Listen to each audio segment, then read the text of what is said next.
Bonjour tout le monde, on va attendre quelques minutes que tout le monde se connecte en cette dernière journée de la COP 28. On va patienter quelques instants et ensuite on va pouvoir commencer. Merci à tous et à toutes d'être ici à 8h30 ce matin. Ok, bon, ben, je pense que je vais débuter. Donc, avant toute chose, même si cet événement est en virtuel, nous le rejoignons cet appel de différents lieux à travers ce que nous appelons maintenant le Canada. Je vous rejoins personnellement de Tiohtià:ke, ou communément connu sous le nom de Montréal. C'est un territoire qui a longtemps servi de lieu de rencontre et d'échange pour les peuples autochtones, y compris les nations Haudenosaunee et Anishinaabe. Donc, par la présente, nous tenons à honorer, reconnaître et respecter ces nations à titre de gardiennes du territoire et de l'eau sur lesquelles je vous rejoins personnellement aujourd'hui.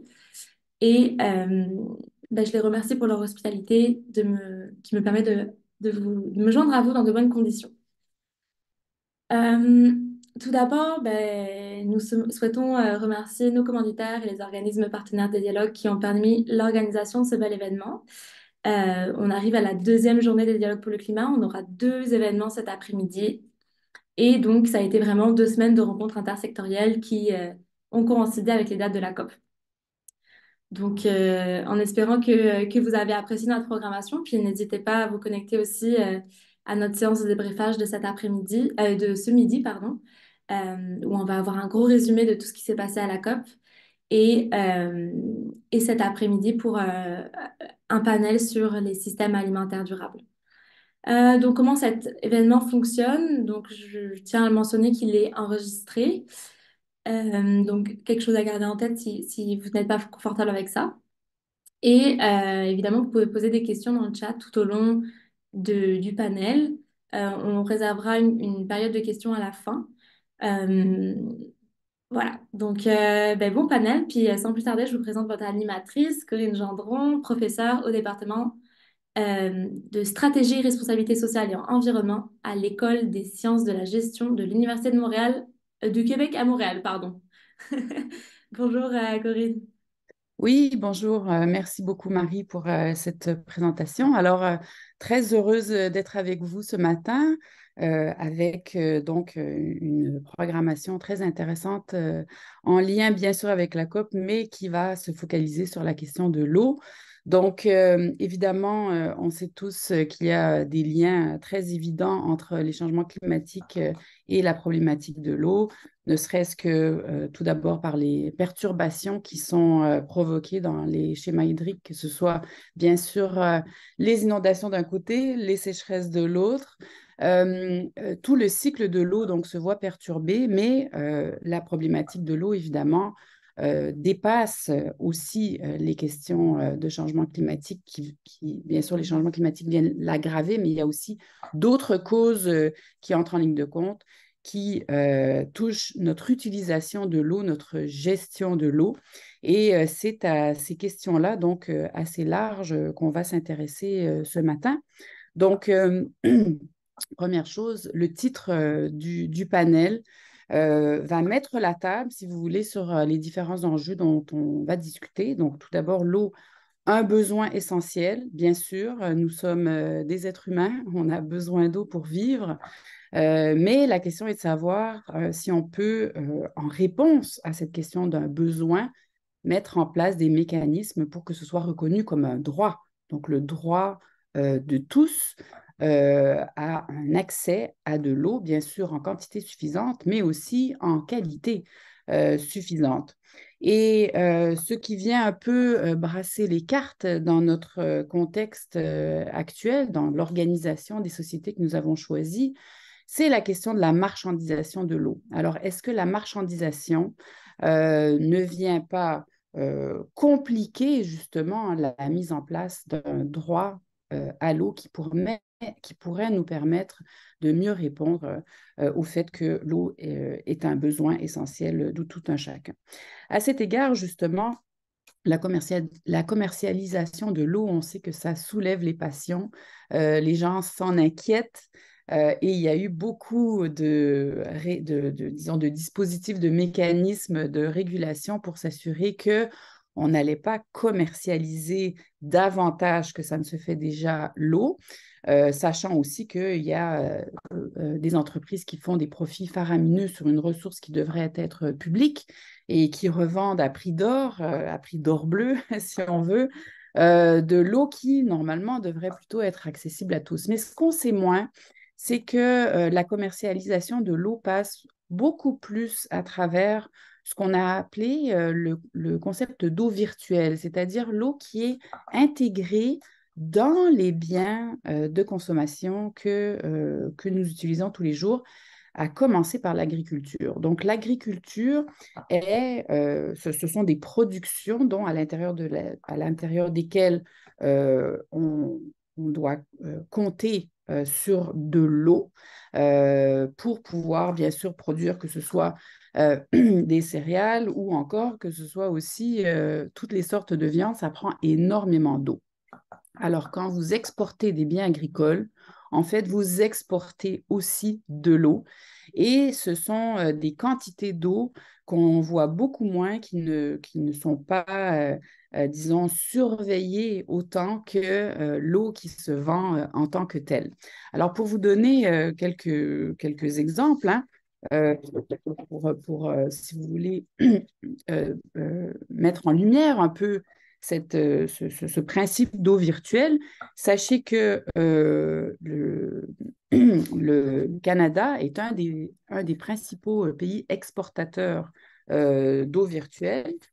Donc, vous avez le premier pays, c'est les États-Unis, ensuite l'Argentine, le Brésil, l'Australie, l'Inde et finalement le Canada. Donc, il y en a d'autres, bien sûr, mais ça, ce sont les principaux pays exportateurs d'eau virtuelle, c'est-à-dire qu'ils exportent des biens et des services, mais surtout des biens, bien sûr, à l'intérieur desquels on a eu besoin de beaucoup d'eau pour la production.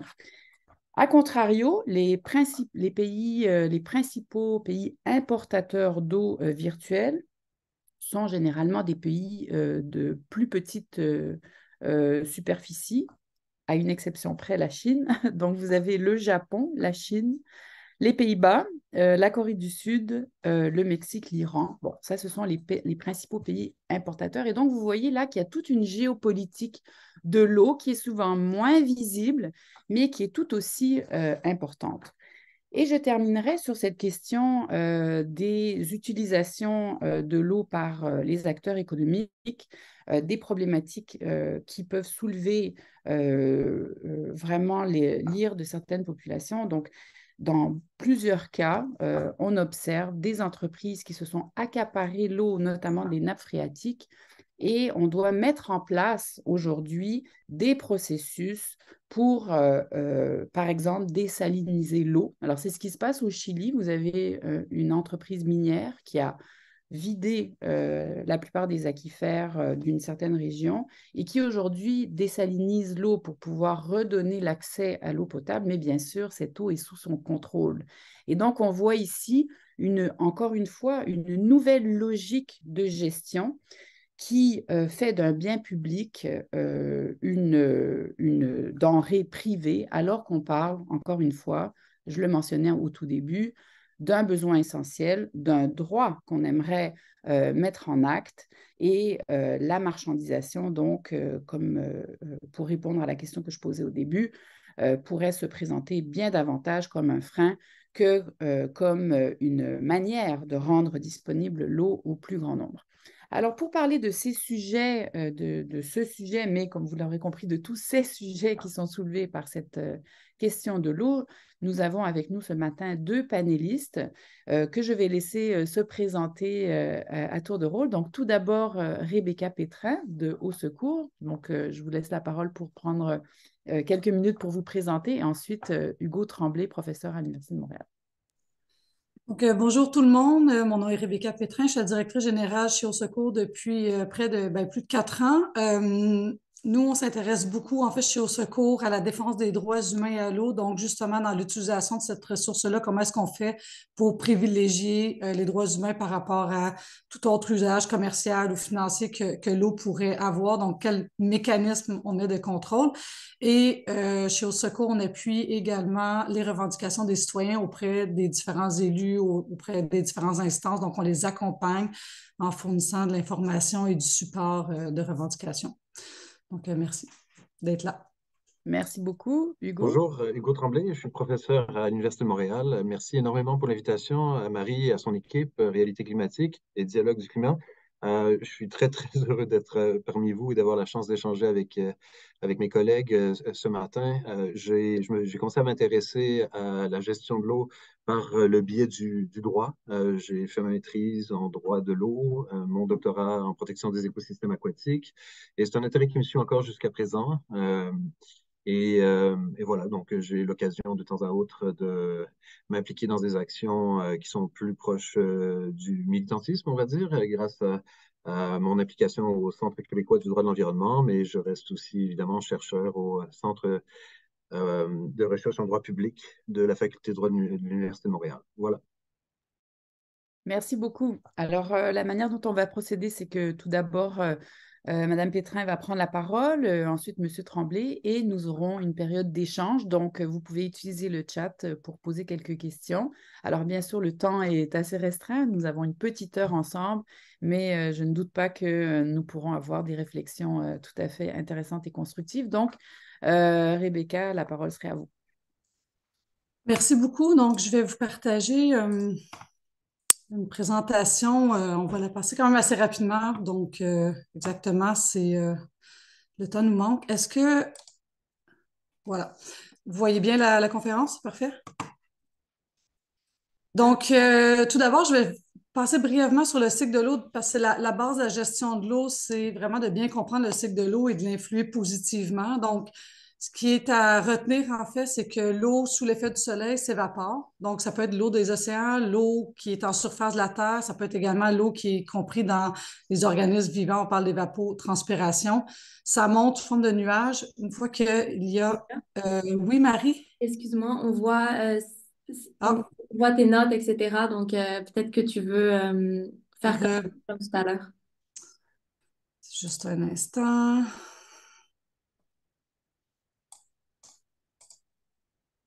On l'avait testé avant malgré tout. Est-ce que c'est mieux comme ça? Oui, c'est parfait comme ça, merci. Donc, OK. Euh, une fois que les nuages sont vraiment comblés d'eau, ça retombe sous forme de précipitation, neige, pluie. Et à partir du moment où l'eau tombe au sol, elle a le choix soit de ruisseler pour aller rejoindre les lacs, les rivières, ou de percoler dans le sol pour aller rejoindre des nappes d'eau qui sont souterraines. Le cycle de l'eau peut être très rapide dans des cas où il y a beaucoup d'humidité, beaucoup de soleil, beaucoup de chaleur. Il peut être très lent dans le cas des pôles planétaires, donc où il y a peu de chaleur, peu d'évaporation. On a un cycle de l'eau qui est plus lent. L'aménagement du territoire, les changements climatiques, la présence de végétation naturelle, ce sont tous des caractères physico-chimiques naturels qui viennent influencer la vitesse, la force du cycle de l'eau. Donc, il faut garder ça en tête. Un cycle de l'eau, ça peut se faire à l'échelle d'une pièce. Donc, on fait bouillir des pâtes, l'eau s'évapore, va se coller sur la fenêtre, condense et retombe. Ça peut se faire à l'échelle d'une ville, à l'échelle d'un pays, même à l'échelle planétaire. Donc, c'est quelque chose qui est très fluide d'un petit cycle de l'eau à un grand. Parlant d'eau, en fait, où est l'eau? Autre question très indispensable à savoir quand on parle de gestion responsable de l'eau, il faut savoir que toute l'eau de surface est atmosphérique, donc les lacs, les rivières. Et là, ici, on parle vraiment d'eau douce, on fait abstraction de l'eau salée. Ça ne représente même pas 1% de l'eau mondiale, on est à seulement 0,4%. Ça peut nous apparaître incroyable parce qu'il y a des étendues d'eau qui sont vraiment grandes, mais ce n'est pas significatif. Le permafrost, donc toute l'eau qui est contenue dans le sol qui est gelée, représente 0,8%. Donc, on peut s'imaginer le Groenland et les pôles et tout ce qui est en fait, en zone gelée, 0,8%. Par la suite, on a tout ce qui est eau souterraine. Donc, les grandes nappes phréatiques représentent 30 de l'eau. Donc, où est le 68 restant? En fait, c'est dans les glaciers. Quand on parle de réserve d'eau douce mondiale, ce sont les glaciers qui est notre grenier finalement d'eau douce. Autre chose à savoir de l'eau, c'est que ben, ici, vous voyez un pêcheur dans le fleuve Saint-Laurent, le rapide de la Chine. Et ici, vous voyez un puits qui est situé en Inde ou au Pakistan, donc dans un pays où l'eau est rare. Chose à retenir, c'est que l'eau, elle est répartie de façon non égalitaire sur la planète. Donc, quand on parle de gestion responsable de l'eau, ben, on n'a pas le choix de prendre en considération ce qui est disponible à l'endroit où on est, parce que c'est pas parce qu'à un endroit, il y en a vraiment beaucoup, l'autre endroit, il n'y en a pas. Il faut faire face à ces réalités-là. Là. Donc, chez nous, on a un portrait de consommation au Québec qui est entre 200 et 400 litres par jour. Là, c'est par personne, donc c'est une moyenne assez grossière, dépendamment de où est-ce qu'on est.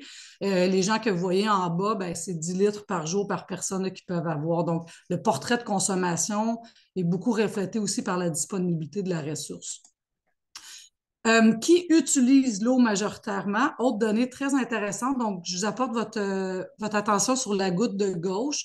On voit que j'ai encerclé en rouge 70 ça c'est des données mondiales. On n'a pas encore des chiffres très précis pour le Québec ou même le Canada, mais c'est vraiment des données qui sont tirées des chiffres mondiaux. On parle même là, maintenant avec les changements climatiques, c'est plus un 78 là, pour l'agriculture, mais dans certaines régions, grosso modo, c'est 70 On a 20 pour l'industrie, 8 pour la création d'énergie et seulement 2 pour la maison. Donc, quand on parle d'utilisateurs d'eau, de mesures de réduction d'eau, si on ne cible que le résidentiel, on n'atteindra pas une gestion responsable de l'eau. Agriculture, industrie, bien important de garder ça en tête. Donc, on va parler évidemment de l'impact des changements climatiques parce que c'est le but aujourd'hui du panel. Donc, comment est-ce qu'on fait pour prévenir les pénuries d'eau face aux changements climatiques? Donc, déjà, les changements climatiques, qu'est-ce que ça génère? Moins de précipitations. Dans la majorité des zones sur la planète où il y a déjà des problèmes de sécheresse, ces problèmes-là vont être accentués par moins de précipitations. Dans certaines régions du globe, on va y avoir plus de précipitations, mais les précipitations sont faites de façon plus intense. Les épisodes sont courts, avec des chutes d'eau rapides qui ne permettent pas une bonne percolation dans le sol. Donc, on ramène au cycle de l'eau. Ce qui est important quand l'eau tombe sur le sol, c'est qu'elle soit retenue sur le sol où elle tombe, le plus près possible de son lieu de chute, pour lui laisser le temps de percoler puis aller rejoindre les nappes d'eau souterraines. Si l'eau ruisselle en superficie uniquement pour aller rejoindre des rivières et des lacs et ensuite le fleuve, l'océan, on n'a pas retenu l'eau dans notre système de cycle de l'eau. L'eau est évacuée trop rapidement. On ne pourra pas l'utiliser par la suite. Donc, une bonne journée de pluie faible, mais sur plusieurs heures est beaucoup plus souhaitable que les épisodes qu'on voit de plus en plus fréquents là, de pluie intense. Autre fait, ben, l'augmentation des températures, évidemment. Qu'est-ce que ça a comme effet? Ben, ça augmente l'évapotranspiration et l'évaporation. Donc, ça accélère le cycle de l'eau. En accélérant le cycle de l'eau, on favorise les épisodes de pluie intense. On favorise également parce que malheureusement, les lacs et les rivières, donc l'eau en surface de la Terre se réchauffe plus rapidement que l'air et les océans. Malheureusement, donc, en augmentant la température des airs ambiants, on augmente la température de nos eaux de surface, on accélère l'évaporation et nos réserves en eau diminuent de plus en plus. Donc, c'est une diminution finalement de la quantité d'eau qui est disponible pour les usagers. Donc, on a augmentation. Les changements climatiques favorisent également une consommation d'eau. Oui, par le résidentiel, parce qu'en étant en stress caniculaire, on va avoir tendance à utiliser plus d'eau, mais surtout dans l'agriculture. Donc, il y a des terres agricoles qui n'ont jamais eu besoin d'irrigation dans le passé. Malheureusement, avec les réchauffements climatiques, on va devoir pallier à ça avec des systèmes d'irrigation eau puisée dans les milieux naturels. Donc, ça génère des conflits d'usage entre les différents utilisateurs. Augmentation des plantes et des espèces envahissantes. Donc, évidemment, quand on change la température des eaux, ça va favoriser la prolifération de certaines bactéries, algues qu'on ne voyait pas avant. Et ça vient en conflit avec la biodiversité naturelle des plans d'eau. Ça rend souvent l'eau impropre à la consommation. Donc, quand on a une prolifération bactérienne ou des algues, donc au Québec, on a connu les épisodes de cyanobactéries, mais par la suite, les gens qui utilisaient cette ressource en eau-là, c'est plus possible. Donc, oui, on a des diminutions de quantité d'eau, mais aussi, il faut que la qualité soit au rendez-vous si on veut pouvoir l'utiliser. Je vous présente rapidement un cas qui s'est passé dans probablement un des premiers cas d'assèchement d'un plan d'eau dû à l'agriculture. C'est le cas de la mer Aral. Donc, la mer Aral était irriguée par deux principaux fleuves, c'est la Moudaria et la Sirdaria. Ces deux fleuves-là prennent naissance dans le plateau Himalaya, donc dans la section ouest de la Chine. Ces fleuves-là ont irrigué des terres agricoles, culture de coton, mais également maraîchères de l'Asie centrale pendant des décennies. Et malheureusement, ce que vous voyez ici, c'est la mer Aral au fil des années. La dernière photo que j'ai, c'est 2014, mais à l'heure actuelle, en 2023, la mer Aral n'existe plus du tout. En fait, si vous voulez aller visiter la mer Aral, c'est ça que vous allez voir. Donc, on peut s'imaginer que pour un pays qui perd une mer intérieure, c'est un gros pan de son économie locale, sa souveraineté alimentaire aussi, qui était de la pêche, en fait, majoritairement, qui vient de se détruire. On se dit peut-être qu'on a appris des erreurs du passé, mais malheureusement, non. Ici, on a le cas du fleuve Colorado. Donc, en 2011, on voyait que le fleuve était plein. C'est un fleuve qui est grandement géré par des barrages pour retenir l'eau, éviter des cas d'inondation, mais également pour amener suffisamment d'eau pour irriguer les terres agricoles qui sont dispersées un peu partout dans des zones désertiques. Donc, on continue en fait à utiliser la ressource en eau de façon beaucoup trop grande, ce qui fait que ce n'est pas durable et puis la ressource diminue. J'apporte l'attention sur le cas du Chili, donc Corinne nous en a parlé rapidement tantôt. Ici, on a un article qui vient de France Presse en avril 2022, donc très récent. On parlait d'une situation extrême. Donc, le Chili sont rendus à 12 années de sécheresse intense. Le gouvernement a dû mettre en place un système de rationnement dans la distribution d'eau sur 3 paliers. Donc, dépendamment de la zone où est-ce que les citoyens se retrouvent, soit qu'ils sont dans une alerte rouge ou jaune ou orange.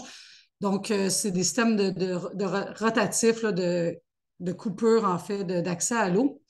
Donc, en bas, si la population de Santiago, donc la capitale, a triplé en 50 ans, l'utilisation domestique représente environ seulement 10 de l'eau consommée. Le reste, c'est 70 d'agriculture, 20 du Chili.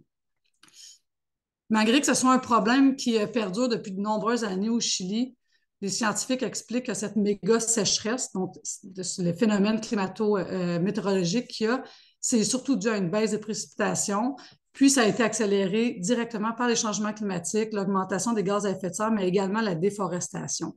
Donc, la perte des milieux naturels a généré une désertification accélérée du milieu et une perte d'eau.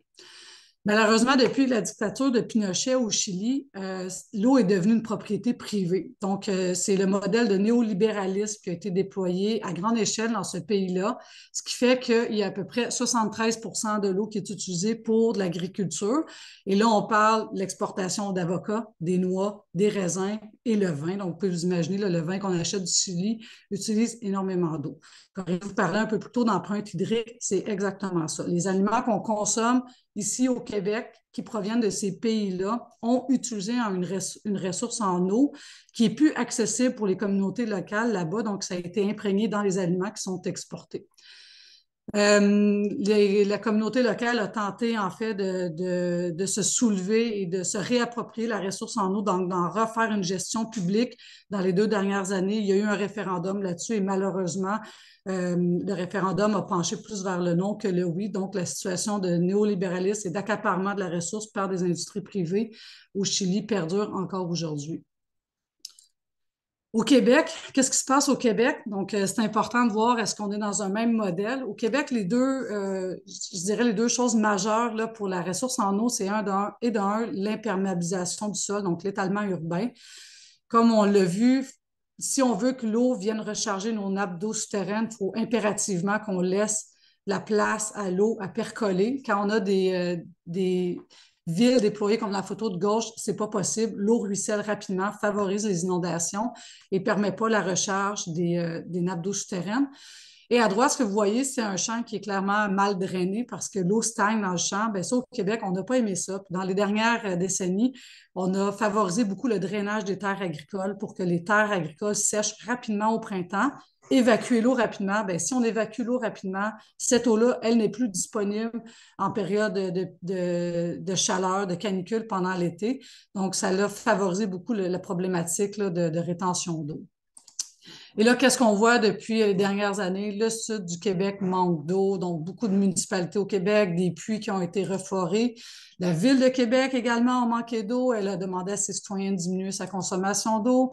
Sutton a dû mettre un moratoire sur son développement urbain à la montagne parce qu'il manquait d'eau pour l'approvisionnement des résidences.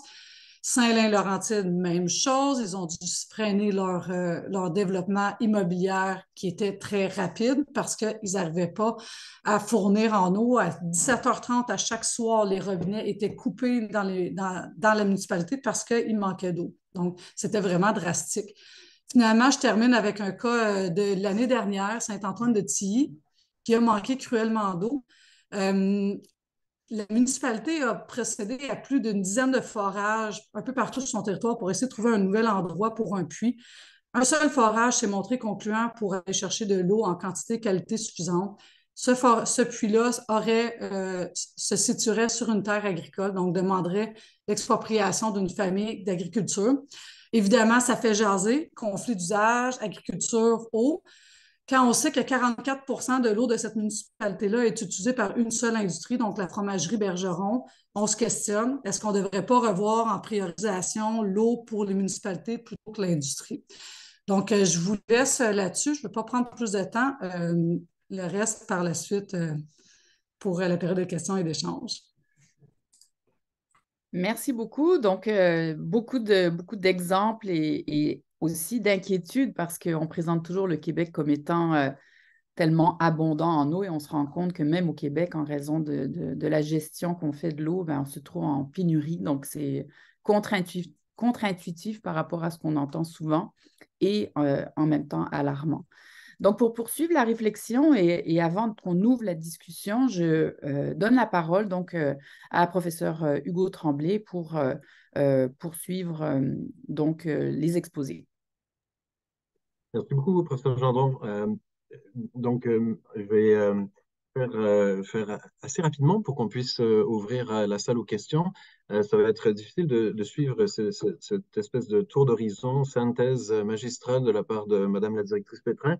Je veux essentiellement attirer à votre attention les principaux points les plus forts, ou en tout cas qui me semblent surnager là, de la présentation de Mme Pétrin.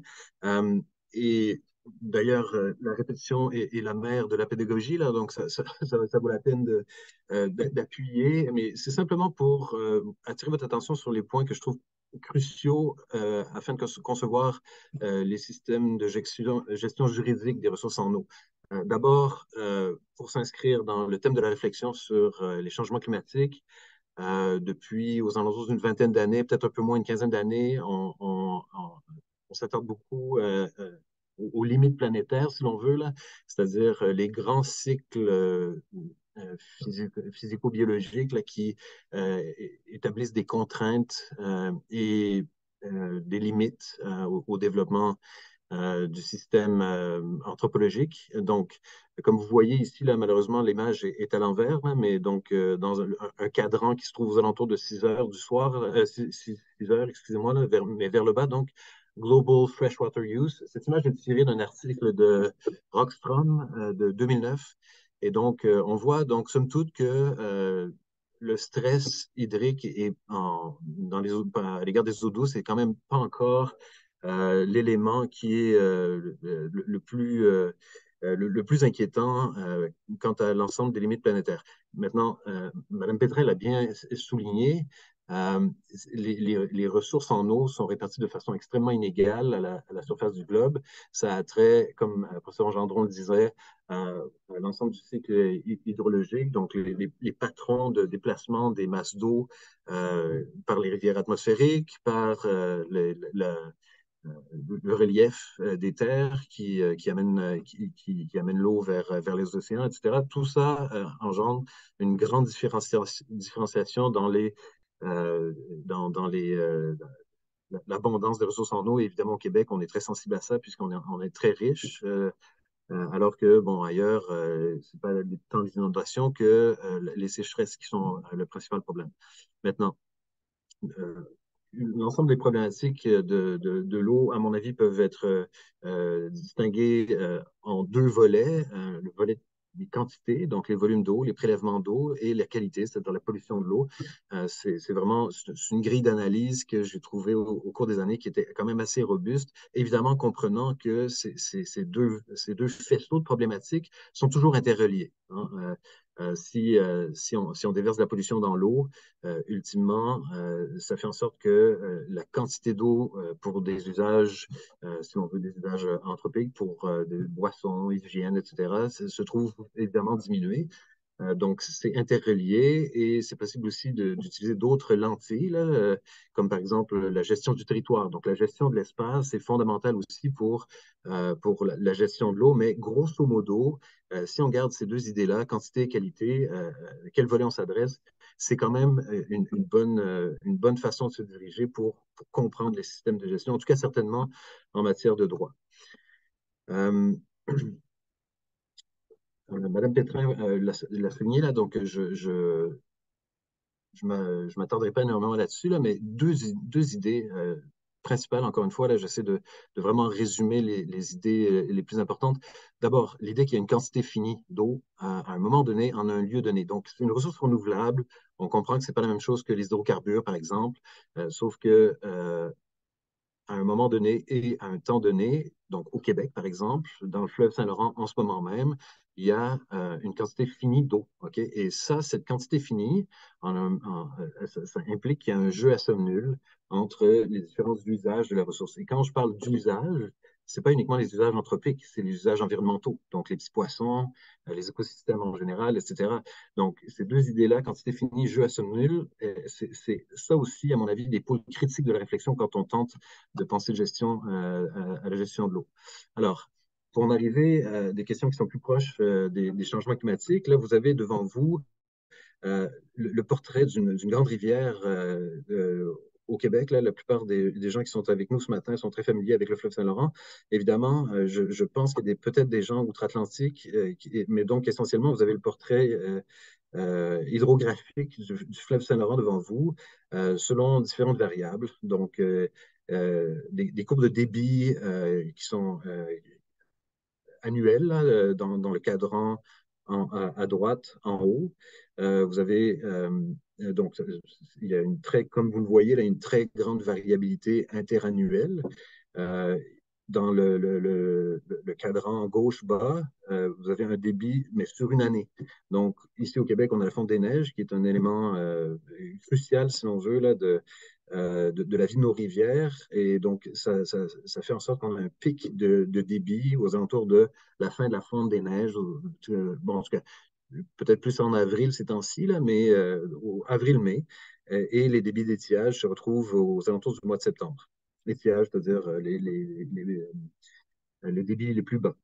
Quant au niveau d'eau, là, donc c'est le dernier graphique. Mais l'idée derrière tout ça, c'est que, et pourquoi attirer votre attention là-dessus, c'est que naturellement, le cycle de l'eau il est éminemment variable. C'est une variation qui est naturelle, qui s'est toujours produite ainsi. Ce que les changements climatiques vont faire, c'est les changements climatiques vont augmenter de façon très marquée et aussi de façon imprévisible les variations naturelles du cycle de l'eau. Donc, en chaque lieu donné, moment donné, etc.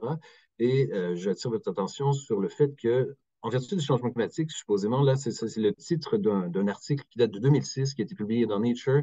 C'est Stationarity is dead. Et l'idée, c'est essentiellement c'est que toute la gestion de l'eau a toujours été pensée sur une forme de récurrence. C'est-à-dire que on sait à peu près comment ça s'est passé par le passé, on arrive à prévoir, grosso modo, quelles sont les limites de la variabilité naturelle et on s'adapte face à ces limites-là.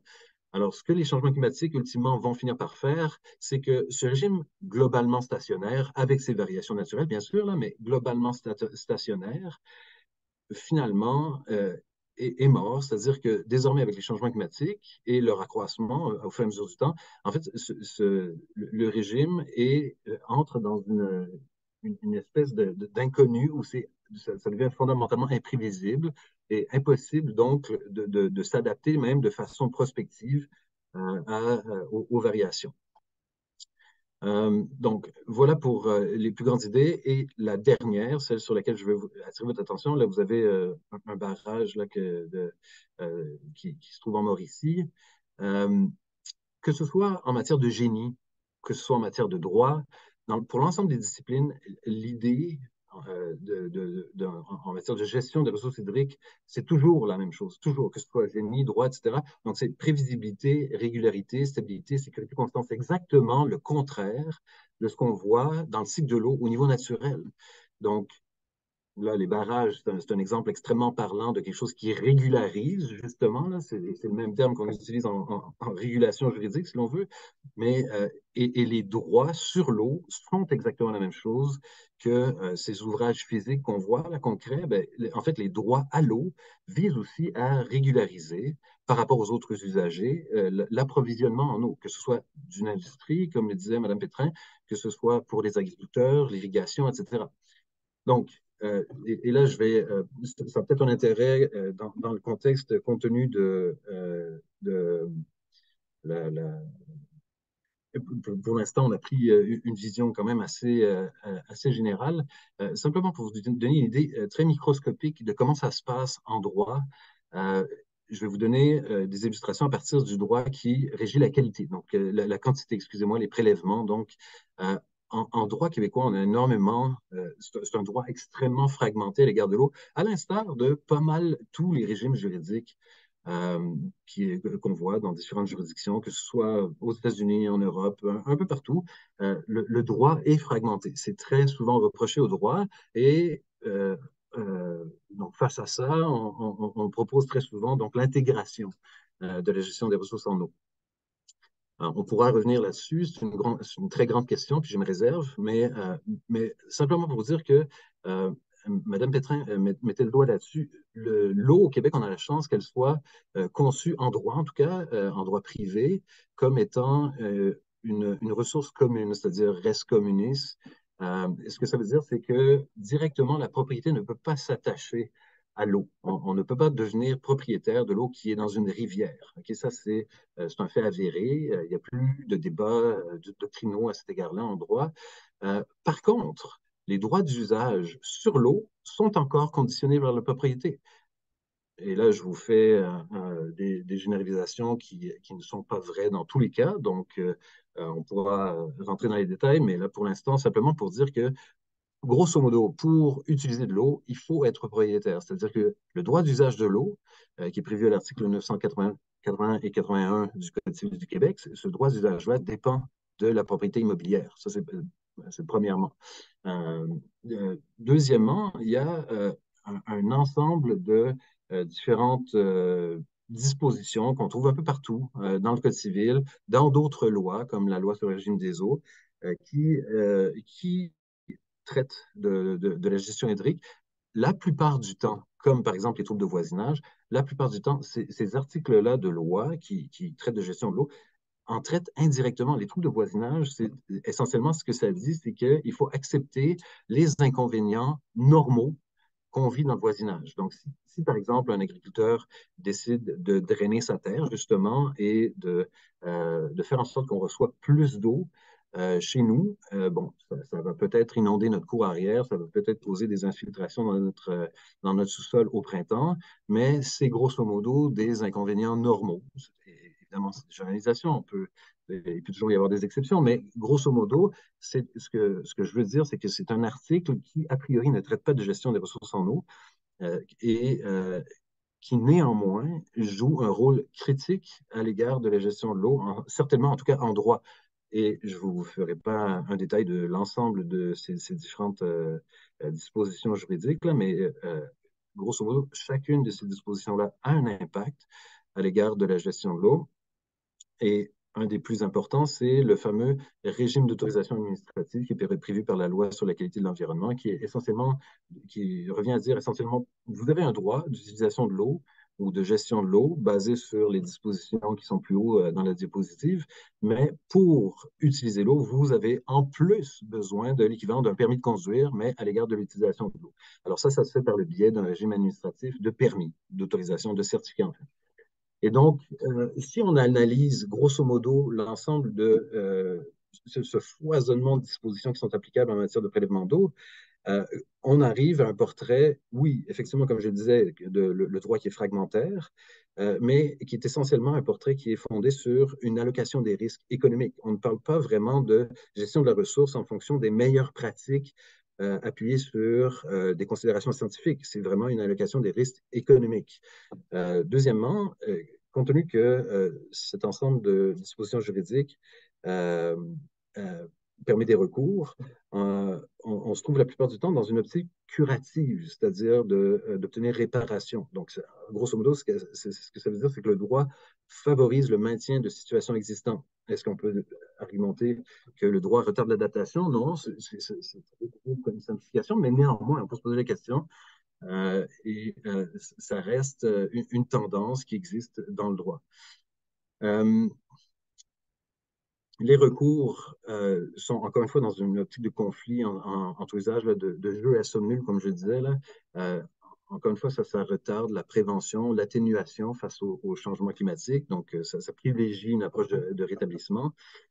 Les recours dont je vous parlais, gardez en tête le recours de voisinage, là, les troubles de voisinage sont inévitablement des outils imprécis, sont des outils de gestion imprécis parce qu'on se retrouve avec une disposition qui, à sa face même, ne touche pas du tout ou ne mentionne même pas la ressource hydrique.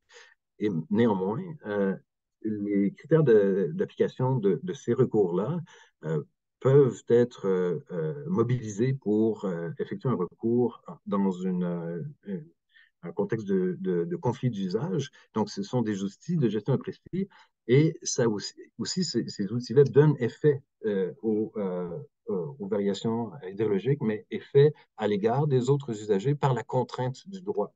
Dans certains cas, ces recours-là amplifient les effets de la variabilité.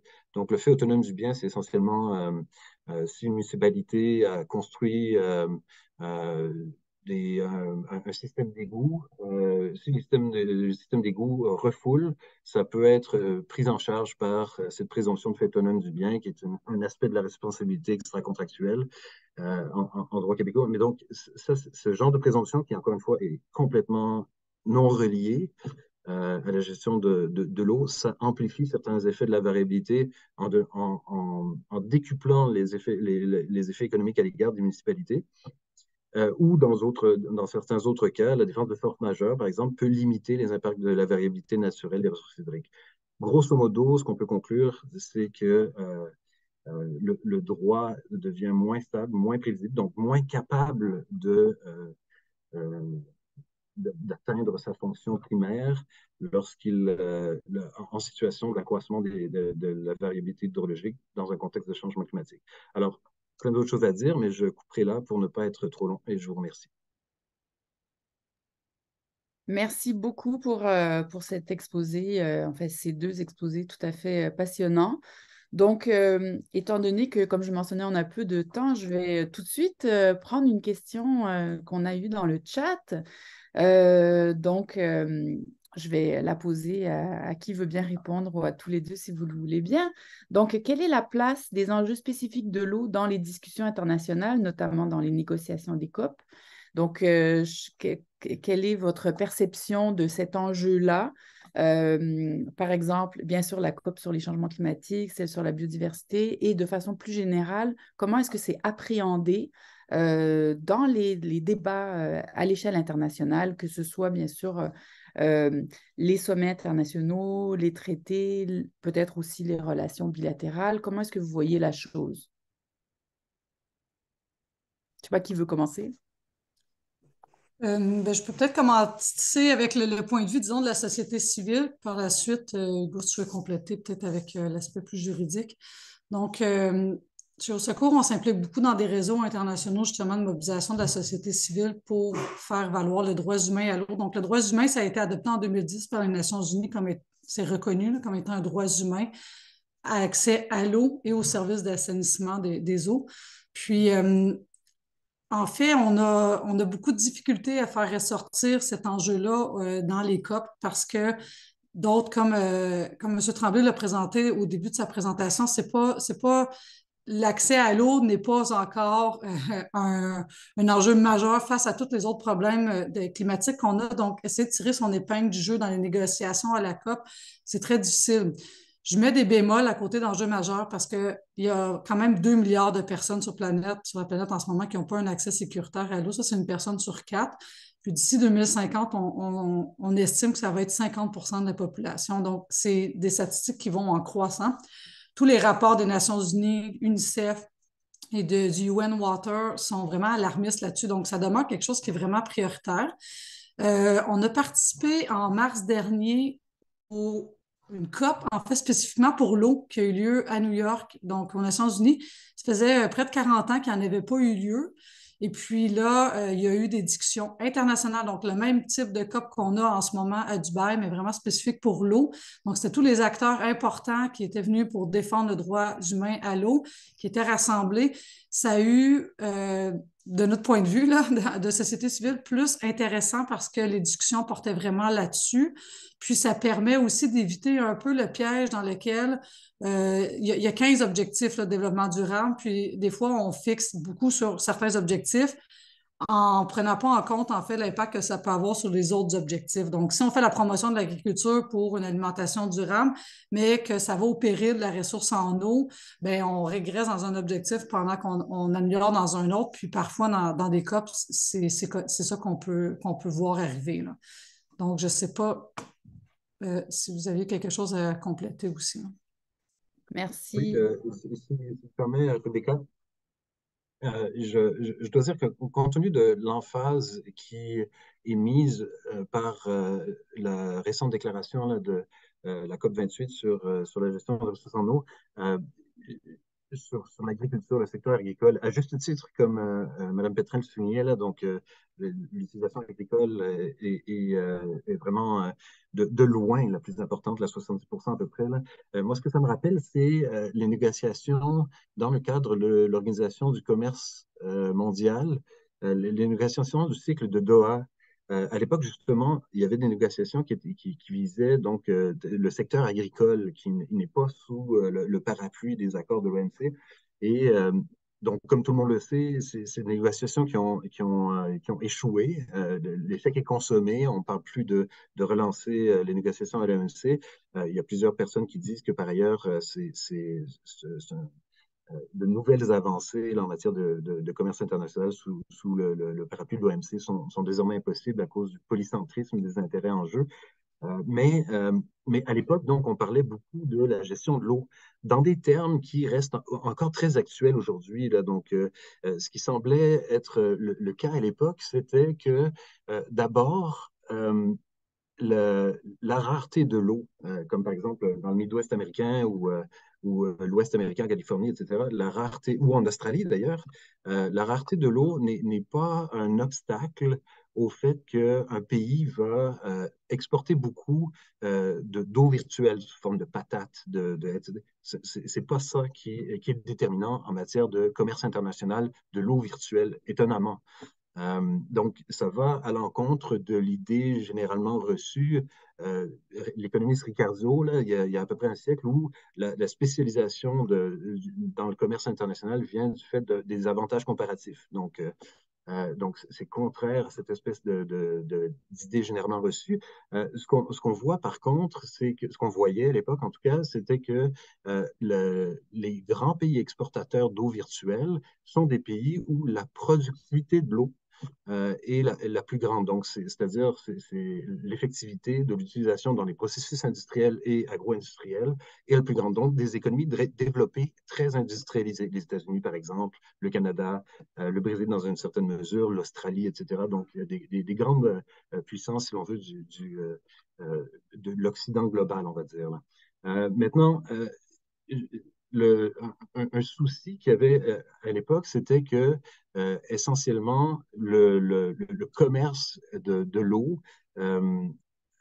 virtuelle, notamment, n'affectait que dans une marge de 5% l'efficacité de l'eau, de l'utilisation de l'eau à l'échelle globale. C'est des estimés, évidemment, là. Mais globalement, le problème par rapport à ça, c'était que l'eau ne recevait pas son prix, n'était pas pricé, excusez-moi l'anglicisme, hein, mais à juste valeur. Donc, dans le contexte des négociations de Doha à l'époque, on parlait beaucoup de transparence, c'est-à-dire d'étiquetage des produits selon leur contenu en eau virtuelle, premièrement. On parlait aussi d'un protocole d'indexation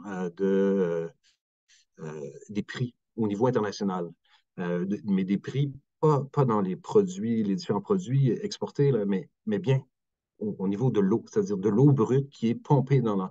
Donc, une espèce d'uniformisation des prix de l'eau au niveau global dans le cadre des négociations de l'OMC. Et finalement, on parlait aussi de mettre en place un processus d'évaluation de l'empreinte en eau. Donc, si ça coûte je sais pas moi, 2 tonnes d'eau pour produire 1 tonne de bœuf, ben voilà, donc c'est pas les vrais chiffres, là, mais disons, c'est le genre d'idée qu'on avait en tête. Tout ça a échoué et donc pour l'instant, en tout cas, il n'existe à ma connaissance aucun accord en droit, là, en droit international qui permette une utilisation durable de l'eau selon les lignes qui ont été développées là, par notre discussion de ce matin. Ben, merci, professeur Tremblay. Ça me permet justement de rebondir sur une question avec laquelle je pense que nous allons pouvoir clore le panel compte tenu de l'heure. On fait des diagnostics, on explique que la situation est plutôt en train de s'aggraver. Et donc, moi, j'ai envie de vous poser la question, s'il y avait deux mesures, pas nécessairement complètes, pas nécessairement parfaites, pas nécessairement suffisantes, mais s'il y avait deux mesures que vous imaginez qui pourraient permettre d'améliorer la situation, quelles seraient-elles? Et je commencerai tout d'abord par Madame Pétrin. On a lancé une campagne chez Au Secours cette semaine, en fait, pour signaler le 3e anniversaire, le triste 3e anniversaire de l'entrée de l'eau à la bourse. En fait, c'est Water for Life, not for profit.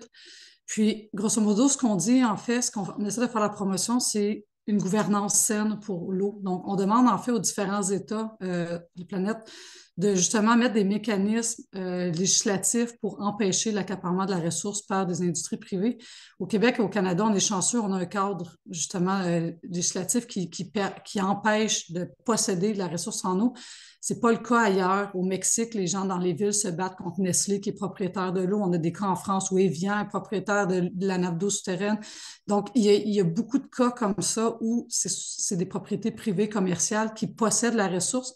Première chose, je pense que les gouvernements devraient tous reconnaître le droit humain à l'eau, mettre une législation en place qui interdit l'accaparement par des institutions privées. Puis, on doit mettre un autre mécanisme de contrôle face à la sécheresse ou aux pénuries d'eau pour favoriser d'abord et avant tout l'accès aux populations locales et aux milieux naturels. Donc, toute cette quantité d'eau-là nécessaire pour soutenir la vie doit être soustraite des échanges commerciaux par la suite pour la production agricole ou des biens parce qu'il n'y a pas de population qui peuvent rester sur place. Donc, ça serait les deux mécanismes que je prendrais de prime abord. Merci beaucoup, professeur Tremblay. Oui, d'abord, simplifier le droit et deuxièmement, faire refléter dans le système juridique en place justement qu'il faut réduire la consommation. Donc, c'est des résultats très simples, mais essentiellement simplifier et mettre en place non pas des objectifs de gestion des fins économiques, mais de protection de l'environnement. Alors, je vous remercie beaucoup. En fait, je pense qu'on a fait le tour d'une question dont il est impossible de faire le tour. Donc, surtout, poser des questions, ouvrir des pistes de réflexion. Je vous remercie beaucoup et je vais laisser donc la parole à Marie pour clore ce petit déjeuner. Rebonjour tout le monde, merci énormément pour vos interventions, c'était hyper enrichissant. Merci d'avoir répondu présente pour ce petit déjeuner. C'était un plaisir de vous écouter puis d'en apprendre plus justement sur l'eau virtuelle notamment. Moi, c'était quand même quelque chose qui m'intéressait, donc merci d'avoir participé à ce petit déjeuner. On remercie évidemment nos participantes qui se sont joints à nous en cette matinée de dernière COP. Donc j'espère que vous avez apprécié la riche discussion. Puis je vous invite à répondre au sondage qui va être mis dans le chat sous peu. Euh, hop, je peux ah, c'est bon, vas-y. Donc voilà, n'hésitez pas à nous rejoindre pour la séance de débriefage de ce midi. Là, on va vraiment avoir un gros résumé de tout ce qui s'est passé à la COP. Puis là, il s'en passe encore pas mal, même encore aujourd'hui, au dernier jour de la COP. Donc, stay tuned si je peux parler en anglais. Puis, en après-midi, on va aussi avoir un panel sur les systèmes alimentaires durables pour le Québec. Donc, ça va être aussi intéressant. Puis, ça va continuer un petit peu notre conversation justement qu'on a eue ce matin au niveau du système d'agriculture qui est aussi un petit peu à revoir, en tout cas au niveau de la gestion de l'eau. Donc, c'est des choses qu'on va garder en tête pour la discussion, évidemment. Merci beaucoup. Merci énormément. Au revoir. Merci, au Ah, il y a revoir. un lien dans le chat si jamais vous voulez. Rebecca nous a partagé un lien. Oui, la semaine verte de samedi dernier portait spécifiquement sur l'utilisation de l'eau en agriculture au Québec. Je vous invite à aller visionner l'épisode, c'est très intéressant. Merci. Je le garde dans mes tabs. Merci beaucoup. Passez une belle Merci à journée. tous, au revoir. Merci, au revoir.